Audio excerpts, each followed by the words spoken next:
Welcome to the Upcycle Design Lab. My name's Cindy and I craft using recycled and repurposed materials. If you're new here, I hope you'll stick around and check out some of my other upcycling tutorials.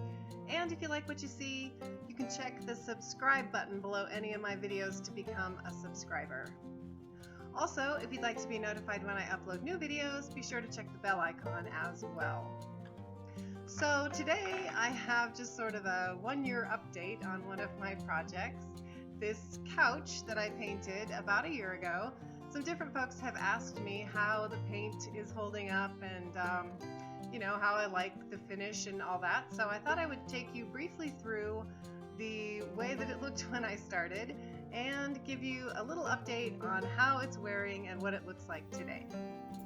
So the first thing that you need to know is that we have 4 fairly good-sized dogs. Now back before I painted the couch, 2 of them were quite a bit smaller, but they did all learn early on that they pretty much had the run of the house. So by the time they made it through their chewing puppyhood and got a little bit bigger, we had some substantial damage to the couch. There were a couple of tears, and some places where they'd actually kind of chewed on the corners. So I decided to cover up the holes with some denim patches, which made the couch look kind of like it had chicken pox. And I wasn't really concerned about the denim not matching because I knew that I was just going to go ahead and attempt to paint the couch. Since it was pretty much ruined anyway, I wasn't too worried that I was going to make it any worse. And since we had some red house paint, and I like a lot of colors, and I never liked the blue color of the couch in the first place, I decided to go ahead and paint the couch red. So here's what the couch looks like 1 year later. I think it's held up overall really well. It has sort of a leather or vinyl look to it, and it is a little stiffer than before I painted it. It kind of has a little bit of a crunchy sound when you sit down on it, so some people might not like that at all. But the thing I love the most about it is that it is so easy to clean. The hair just brushes right off of it, and it's very easy to clean up. So the finish has worn a little bit. There are some spots that are a little bit cracked and some places where the paint has worn off a little bit. But to be completely fair, the couch over the last year has put up with a lot of abuse.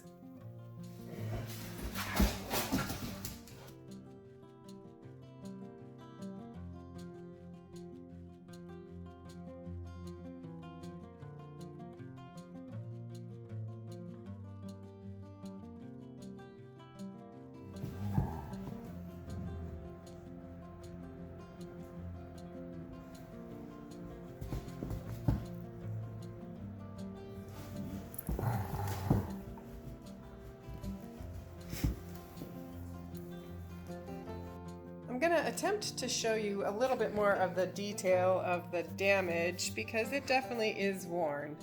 There is some paint scratched off. It seems to be worse on the denim patches, so if you didn't have torn material, you wouldn't have had to do at this step. But you can see some of the dog hair as well, and like I said, it's not it's not a soft fabric anymore. But the great thing about it, like I said, is that it's very easy to clean, and I'm gonna actually go ahead and just touch up the paint on it as well. So I'm gonna wipe all the hair off with some Clorox wipes, and then I'm gonna go back to my house paint and just do a little touch-up job here.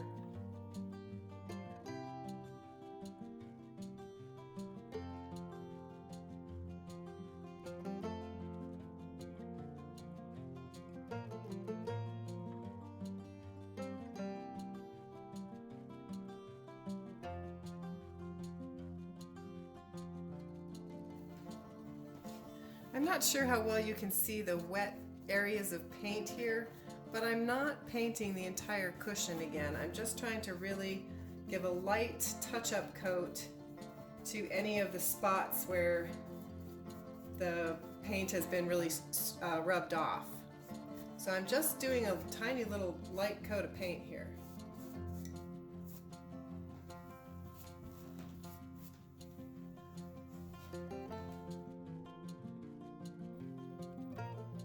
The paint's been drying for about an hour now, so it's not ready to be jumped on by the dogs, but I think it does give a pretty good indication of what the touch-up job is going to look like.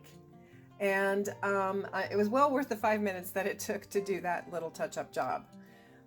Like I said before, I'm very happy with the way that this project turned out and the way that it's worn overall, especially considering all of the abuse that it gets in our house. So I would highly recommend trying painting upholstery if you are interested. Maybe start with a smaller project.